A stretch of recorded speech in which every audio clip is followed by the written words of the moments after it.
So let's learn about 3-point lighting. This is when you're going to use artificial light. The basics of this is a 3-point lighting setup, and you can do this with any lighting kit from a homemade kit all the way up to a professional kit. It's really a great way to kind of start off and have a really base structure of lighting. So we're going to start by lighting myself. Right now, I'm lit by this very toppy, kind of grungy garage light. We're going to turn that off and we're going to see if we can make this look a lot better. So Sam's going to run around and set up our lights. Starting with the key light.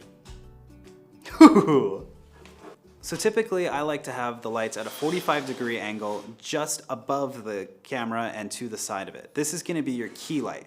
This is where your main source of light is coming from, and it's a good place to start. Whatever your most powerful light is, move it there. That's going to be your biggest source. So whatever your biggest light you have, that's going to be the best place to put it. Right now it's really harsh. We're going to put some diffusion on it later, but let's add in the fill light next. So our fill light is going to be just to the left of the camera, really just to the opposite side of the key light. And what the fill light is doing is making up for whatever shadows the key light may have started. So if the key light's coming from this direction, we may have gotten some shadows here, and we'll go over this in a little bit, but the fill light is going to fill in anything that the key light is not hitting. Same thing, I would love to have the fill light at a little bit of a 45-degree angle, just above the height of the camera. So Sam has our key light and our fill light up. Next he's going to put up a backlight. The backlight really is designed to give a rim to the background and also kind of give a separation from the background.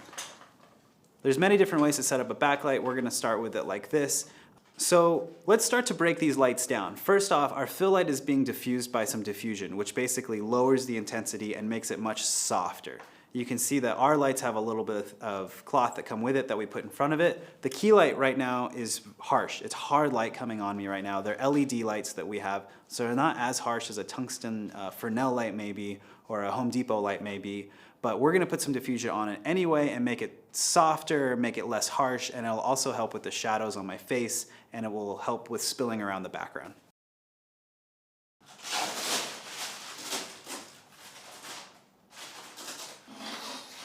So what Sam did here is he put on a grid diffusion. So this focuses a little bit more light with still diffusing it at the same time. It's definitely softened things up, it's helped the shadows a bit, and it's not as harsh on the subject. I personally like to, what they say in the industry, double break it or put double diffusion on it, which is what we were kind of doing in our interview setup in front of our backdrop. I want to see if I can do double diffusion on this light right now to even soften it up more.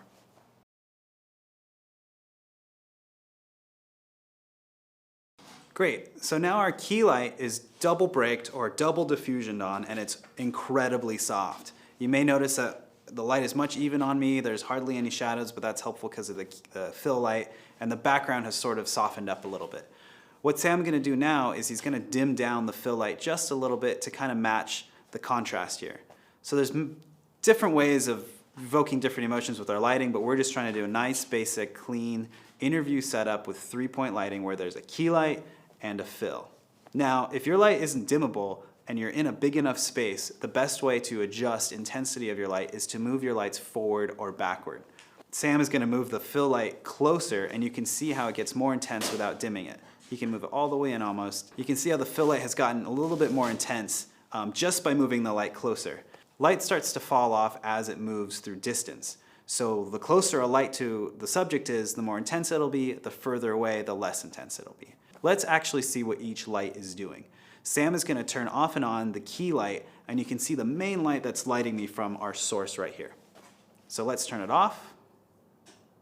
See how much it's filling in here?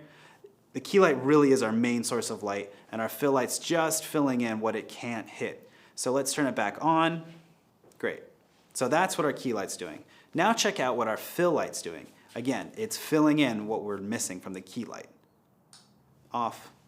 So you can see there's a little bit more shadow here, and it's really not filling out my full face as welcoming. It might be a little more menacing. So let's turn it back on. Great. So now you can see what both lights are doing. You can see the shadows. Let's check out the backlight. So our backlight's giving me a slight rim. Sam just turned it off. Watching turns it back on. It's very, very subtle, but you can see how it breaks up the background and kind of adds, not majestic, but just makes it pop a little bit more. It's a lot like the gradient that we used in the interview kits, but it helps break it up just a little bit more.